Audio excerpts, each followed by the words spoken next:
சூப்பரா இருந்துச்சுங்க. அந்த அந்த ஒரு நாள் வந்து அவ்வளவு ஜாலியா இருந்துச்சு. பச்சை மிளகா டாஸ்க் சாப்பிட்டதுக்கு அப்புறம் ஒவ்வொருத்தவங்களோட ரியாக்ஷனு, வினோத் கலாச்சிக்கிட்டது, திவ்யா கலாச்சிக்கிட்டது, அரோரா போகும்போது திவ்யா கொடுத்த கவுண்டர், அந்த எச்சி முழுங்கக்கூடிய தருணம் ஒண்ணு வரும், லைஃப்ல மறக்க மாட்டேன். ஒரு மாதிரி ஜாலியா இருந்துச்சு.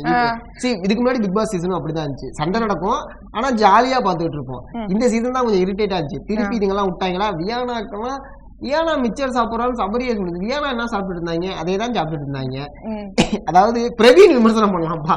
ஏன்னா அந்த மனுஷன் வெளில போகும்போது நிறைய விஷயங்கள் பேசினாங்க. கவுண்டர் ஒண்ணு கொடுத்துட்டாரு, 35 நாள்ல வெளில போயிட்டு என்னடா பேசிட்டு இருக்க அப்படின்னு.